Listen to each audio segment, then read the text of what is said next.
Bonjour à tous, voici une démonstration de l'utilisation du logiciel de gestion en ligne Senatrack. Là, je vais commencer par créer un compte. Donc là, si je n'ai pas encore d'entreprise, là, je suis amené à créer un espace. Ou bien si j'ai déjà un code, ou bien j'ai une invitation de la part d'un ami, là, j'aurai qu'à juste cliquer sur rejoindre une équipe. Donc ici, là, vu que c'est un nouveau compte, là, je vais commencer par créer une compagnie. Je crée une entreprise, là, donc je crée un espace. Je viens là, je vais entrer le nom de l'espace. Je peux mettre John Boutique, par exemple. Donc ici, si j'ai un logo ou bien d'autres les informations supplémentaires de l'entreprise, là, je n'ai qu'à les soumettre là. Donc je viens là, je crée mon espace. Une fois mon espace créé, j'ai accès au tableau de bord. Donc là, je peux commencer par enregistrer des produits. Là, je viens là, je fais l'inventaire de mon stock. Là, je viens là, je clique sur ajouter un produit. Je peux acheter un produit. Par exemple, ici, je peux mettre un pain. Là, je choisis une catégorie. Vu que je n'ai pas encore de catégorie, là, donc la première des choses à faire, ce serait de créer la catégorie nourriture. Donc je viens de créer la catégorie des nourritures. Donc là, je l'ai créé, donc je vais choisir cette catégorie. Également au niveau des unités de produits, par exemple là ici, je peux dire que c'est une pièce de pain. Donc là, je peux dire, là, vu que je n'ai pas encore d'unité active, je crée la pièce. Et là, je peux mettre une abréviation PCE. Là, et puis je crée également. Donc pareil ici, je vais également choisir. Et ensuite là, je peux mettre mon stock initial. Si je veux en même temps faire l'inventaire, je peux dire que j'ai 14 pains actuellement. Donc je mets 14. Et ensuite le prix initial, je peux vendre le pain à, bien le pain, je l'achète à 200 francs. Et je compte le vendre à 500 francs par exemple, ou bien 250 à la. Et là, si j'ai l'image du pain là, je vais soumettre l'image du pain là et j'enregistre mon produit.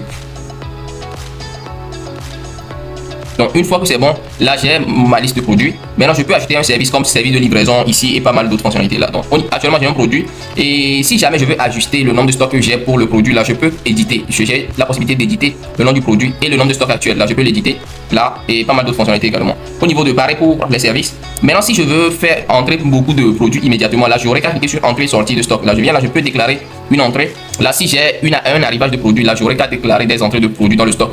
En ce moment je peux acheter plusieurs produits et les ajuster au même moment. Là si je viens là, je peux acheter, par exemple je me dis qu'il y a eu 5 entrées de produits de pain. Là je peux faire ça et à la fin je vais enregistrer. Bon, je peux donner un nom à l'arrivage, donc je peux dire réception.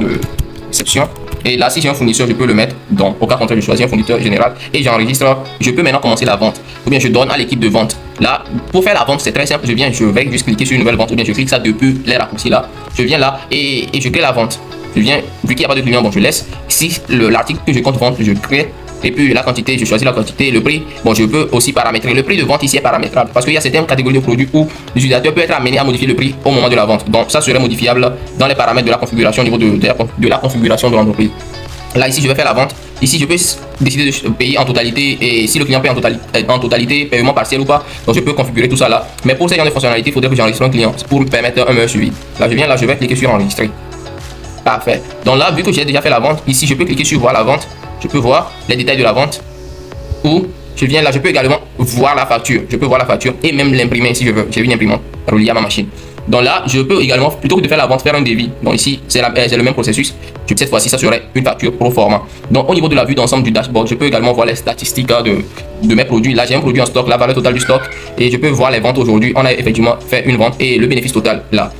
Ici, je peux voir la courbe par rapport au chiffre d'affaires et aux bénéfices. Ici, ça permet de faire l'audit complet de tout ce qui se passe dans l'entreprise. Toutes les activités sont ici auditées là. Donc, je peux venir là au niveau de...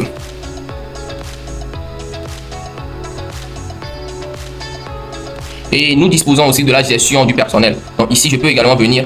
Bon, c'est une fonctionnalité additionnelle et gérer mon personnel. Je peux également gérer le paiement des salaires à la fin du mois. Et je peux également gérer les départements. Donc, je peux créer un employé du point, par exemple. Et là, je mets ses coordonnées et ensuite son poste et vendeur.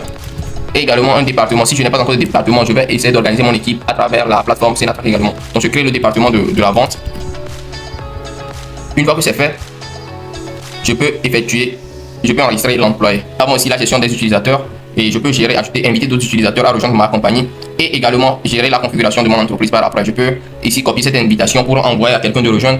Je peux changer le logo de l'entreprise, les paramètres. Je peux définir un seuil d'alerte de stock et définir les paramètres de la TVA. S'il faudrait que la TVA soit activée au moment de la vente ou pas. Donc c'est en quelque sorte la démonstration de l'utilisation du logiciel de gestion Senatrack.